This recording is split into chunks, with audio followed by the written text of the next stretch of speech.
आज की जो हमारी कहानी है वो 30 जुलाई को हुए एक मर्डर की कहानी है।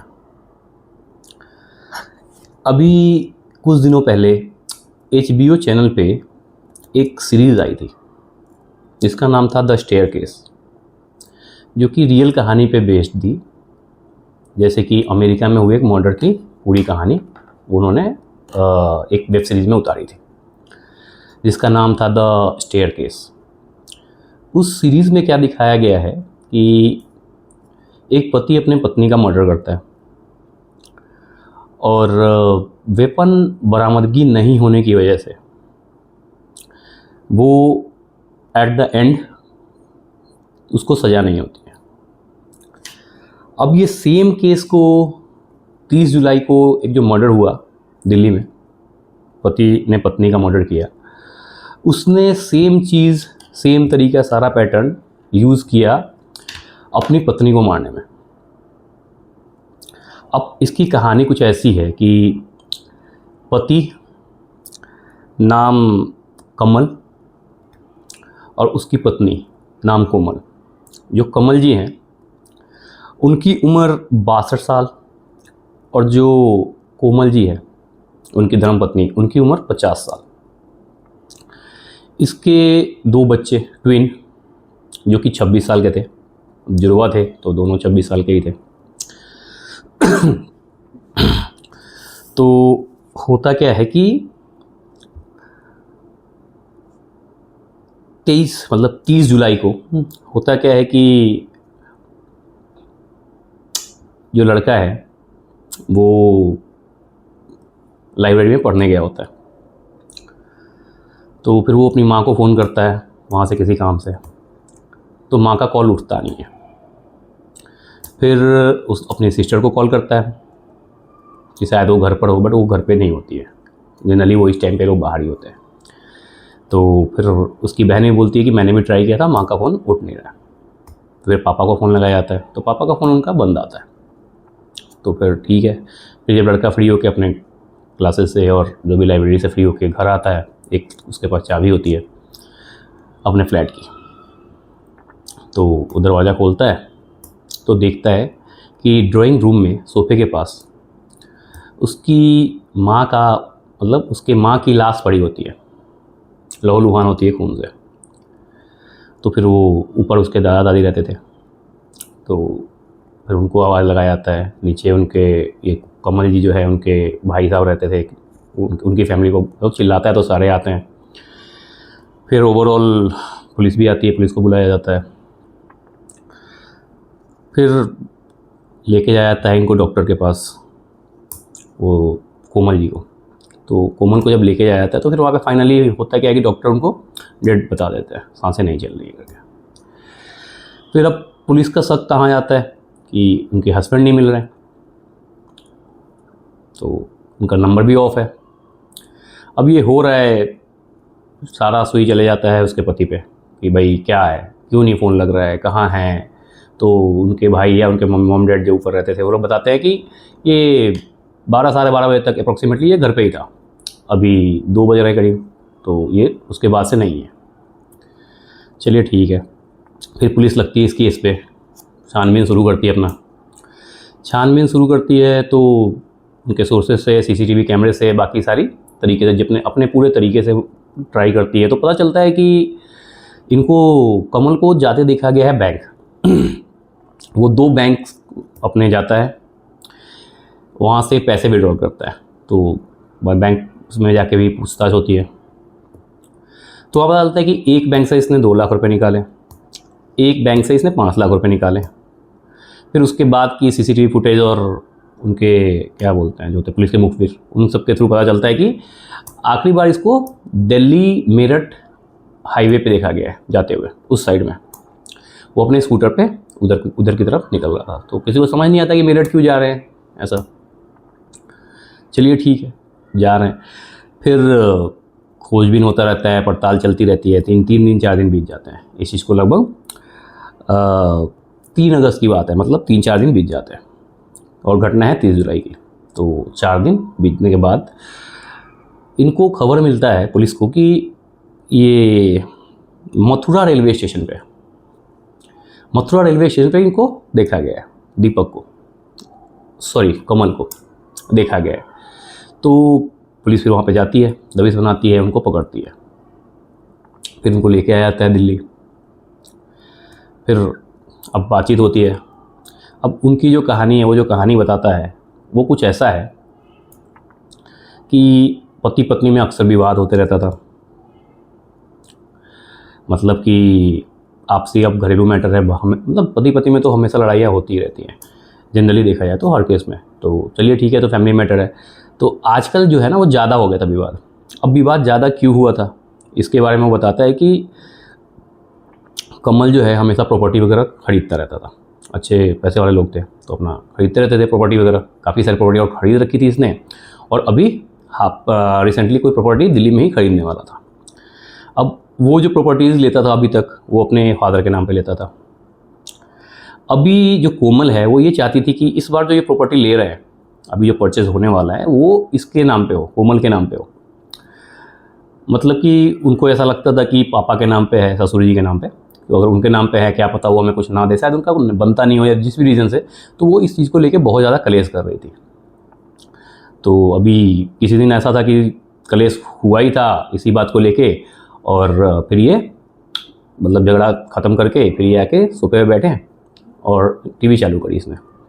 तो HBO पे वो सीरीज़ आ रही थी द स्टेयरकेस, तो वहाँ बैठ के उन्होंने वो पूरी सीरीज़ देखी। उस पूरी सीरीज़ में आपको बताया मैंने जैसा कि कहानी कुछ ऐसा था कि जो हस्बैंड है वो अपनी वाइफ का मर्डर कर देता है, और मर्डर कर देता है तो मतलब कुछ भारी चीज़ सर पे मार के वेपन से, मतलब एक रॉड से, और वो मारता है। और जो लेडीज़ है वो रेंगते घसीटते लास्ट स्टेयर तक आती है, मतलब ऊपर से नीचे आती है। नीचे का जो स्टेयर होता है ना लास्ट, वहाँ पे वो मतलब डेथ हो जाती है उसकी, वो लेडीज़ की सीरीज़ में। अब वहाँ पे सारी एजेंसी है, जांच एजेंसी जितनी भी है, पुलिस है, CBI वहाँ की जो भी है, वो सब ट्राई करते हैं, डिटेक्टिव्स वगैरह लगे होते हैं, वो सारे सब ट्राई करते हैं। बट एट द एंड क्या होता है कि वेपन नहीं मिलता है। वो जो हस्बैंड होता है जिसने मर्डर किया था वो वेपन छुपा देता है। तो उस बिहाफ पे वेपन नहीं मिलने से और फिर कुछ प्रूफ नहीं हो पाता कि इसी ने मर्डर किया है करके उस सीरीज़ में। तो उस सीरीज़ से ये कमल इतना इंस्पायर होता है कि ये अपनी पत्नी को मारने का प्लान बना लेता है। अब जिस दिन उसने सीरीज़ देखी उसके अगले दिन ये चले जाते हैं मार्केट, वहाँ से एक तलवार और एक सीजर खरीद के लाते हैं और घर में इसको छुपा देते हैं। ठीक है, फिर 30 जुलाई को वो इंतज़ार करते हैं कि दिन में इनके बच्चे बाहर जाते हैं, अप्रोक्सीमेटली 12 साढ़े 12 करीब ये होते नहीं हैं, मतलब 11:30 के बाद ये लोग घर पे नहीं होते हैं, बच्चे निकल जाते हैं अपने स्टडी के लिए, जॉब के लिए, जो भी हो। तो ये इंतज़ार कर रहे थे। फिर जब बच्चे चले जाते हैं तो अब ये जो कमल है ये अपना हथियार निकालते हैं, देखते हैं बीवी कहाँ है। तो बीवी बालकनी में, जो कोमल है वो बालकनी में कपड़े सुखाने के लिए डालने गई होती है। एक्चुअली वो पूरी बिल्डिंग इनकी होती है, ये 4 फ्लोर का मकान होता है ज़मीन के साथ, तो ये उसमें ये लोग रहते हैं। ठीक है, उसमें एक फ्लोर पे इनके मॉम डैड रहते हैं, टॉप फ्लोर पे, उसके बाद पे क्या बोलते हैं ये इनके एक भाई साहब रहते हैं, उनकी फैमिली, और ये सेकंड फ्लोर पे ये लोग रहते हैं। सेकंड फ्लोर पे ये लोग मतलब अपना जैसे कि कमल, कोमल और इनके 2 बच्चे रहते हैं। तो सेकंड फ्लोर पे ये बाहर बालकनी में गई होती है, कपड़े सुखा रही होती है। तो ये कमल है जो वो पीछे से जाता है, पीछे से जा कर के कोमल के सर पे वार करता है जोर से।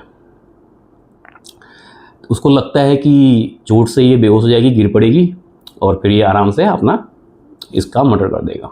बट होता उल्टा है, वो गिरती नहीं है, चोट लगती है बट वो गिरती नहीं है, बेहोश नहीं होती है, वो चिल्लाने लगती है। तो अब चिल्लाती है तो ऊपर भी आवाज़ जाती है, नीचे भी उनके जो भाई रहते हैं उनके उधर भी आवाज़ जाती है, अगल बगल पड़ोसियों तक भी आवाज़ जाती है, ज़ोर ज़ोर से चिल्ला रही है। अब चोट लगी है तो इतनी ज़ोर से तो मारा ही है, मौत के इरादे से, कि मारने के इरादे से। तो अब जैसे मैंने आपको पहले बताया कि इन लड़ाइयाँ अक्सर होती रहती थी फैमिली में, तो सब ने यही सोचा, जैसे उनके मॉम डैड से बात करने पे पुलिस का जो स्टेटमेंट है वो यही है कि नॉर्मल जैसा होता था कि इनका तो रोज़ का है, कोई नहीं, हो जाएगा सॉर्ट, थोड़ी देर में हमेशा लड़ाई होती है, थोड़ी देर में सॉर्ट आउट हो जाता है। तो इस बार भी ये हो जाएगा सॉर्ट आउट, कोई बड़ी बात नहीं है। चलिए ठीक है। फिर पास अड़ोसी पड़ोसी भी सेम की, चलो इनका तो चलता ही रहता है, ठीक है।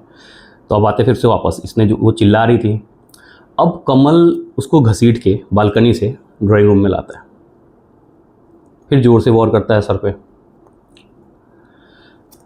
फिर आराम से वो बेहोश हो जाती है। अब 2-3 वॉर के बाद वो 2-3 बार चोट लगने से वो बेहोश हो ही जाती है फाइनली। फिर आराम से इसको 10 से 15 बार इसको आराम से कत्लेआम करता है, तलवार से इसको मार देता है आराम से, मतलब 10 मिनट का टाइम लगो इसमें, इसने इसको मारने में लिया जैसा कि बताया इसने। उसके बाद उसके शरीर पे खून के धब्बे लग गए थे।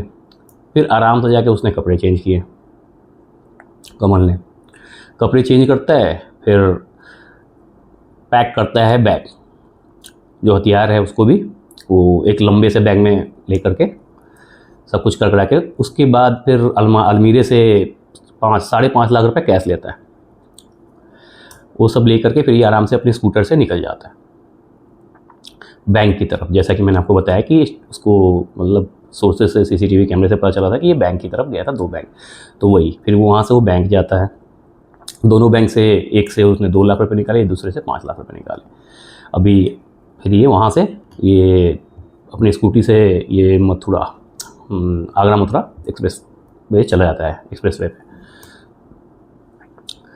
फिर इसने बताया था कि ये वहाँ से मथुरा की ओर निकला, मथुरा गया। इसका एक्चुअली में इसका प्लान क्या था, जो ये कमल था, कि ये मथुरा जाएगा, मथुरा से गोरखपुर जाएगा, गोरखपुर से नेपाल का बॉर्डर पड़ता है गोरखपुर से वो नेपाल का बॉर्डर क्रॉस करते हुए नेपाल चला जाएगा, इंडिया का बॉर्डर क्रॉस करके नेपाल चला जाएगा और वहीं रहेगा। तो लेकिन फिर ये इसने अपने प्लान में चेंज कर लिए थे, जैसे कि इसको ये समझ आ गया था कि अभी पुलिस इसको ढूंढ रही होगी, तो हो सकता है कि सारे बॉर्डर्स को, सारे नाकों को अलर्ट कर दे, तो ये शायद पकड़ा जाएगा। तो इसने सोचा कि 2-4 दिन यहाँ पे गुजार लेता हूँ, मामला थोड़ा ठंडा हो जाएगा, तब इजी रहेगा वो बॉर्डर क्रॉस करना। चलिए वैसा ही करता ही है, और फिर आराम से अपना ये, जैसे कि मैंने आपको बताया कि 3 अगस्त को ये निकलता है होटल छोड़ता है, आराम से मथुरा रेलवे स्टेशन पे आता है, वहाँ से ये गोरखपुर के ट्रेन की प्रतीक्षा कर रहा होता है, वेट कर रहा होता है। बट इसी दरमियान पकड़ा जाता है ये। फिर वही, अब पुलिस को ये सारी बात तो इसने बता दी, लेकिन बात रही फिर से वेपन की। इसके दिमाग में ये भूत इतना तगड़ा चढ़ा है, ये इतना बिलीव करते हैं ये कमल जो है उस कहानी पे, जो आपको मैंने बताया था कि द स्टेयरकेस करके जो सीरीज़ है, उसको दिमाग पे इतना चढ़ा हुआ है। इन्होंने सारी कहानी तो बताई, लेकिन वेपन कहाँ फेंका है, कहाँ छुपाया है, कुछ नहीं। सीसीटीवी कैमरे में ये दिख रहा है, जैसे कि मैंने आपको बताया बैंक जाते हुए कहीं भी, तो उसमें ये दिख रहा है कि एक लंबा सा झोला, बड़ा सा झोला, जो आराम से तलवार रखने जैसा होगा, वो भी ये अपने साथ लेके कैरी कर रहे हैं। तो ओवरऑल अभी तक तो यही शक है कि यहाँ से लेकर के ये मथुरा तक रास्ते में कहीं इन्होंने टाइम लेकर के उसको दफना दिया है, फेंक दिया है, कहाँ क्या किया है, वो कहाँ रखा है, कुछ आइडिया नहीं है अभी तक। गेस तो यही किया जा रहा है, लेकिन जेन्युइनली ये होता है कि अगर पुलिस को वेपन नहीं मिलता है जिससे मर्डर हुआ है, जैसे कि आपने आरुषि हत्याकांड वाला पता ही होगा आप लोगों को, कि उस केस में भी अभी तक ये केस ही सॉल्व नहीं है, किस चीज़ से मारा गया, वो वेपन ही नहीं मिला आज तक, पता ही नहीं है किस चीज़ से मतलब मारा गया, हॉकी, चाकू या किसी से, कभी कुछ भी आते रहता है सामने, आज तक ना वो वेपन ही नहीं मिला। तो फिर वो भी अनसॉल्व केस है। वैसा ही अभी ये जो कमल कोमल का केस है, जो द स्टेयरकेस से मतलब हूबहू इसने कॉपी किया है उस मर्डर को, अभी भी पुलिस इस पर जांच चल ही रही है पुलिस की। इवन अब सुनवाई होगी कोर्ट में, तो फिर पता चलेगा आगे क्या निकल के आने वाला है, लेकिन अभी तक वेपन मिला नहीं है। और चलिए देखते हैं प्रोसीडिंग क्या चल रहा है, उसके बाद ही कुछ खबर आएगी। नई खबर कुछ आती है तो मैं आपको अपडेट करता हूँ इसमें। चलिए मेरे साथ बने रहने के लिए शुक्रिया। अब मिलते हैं अगली कहानी के साथ।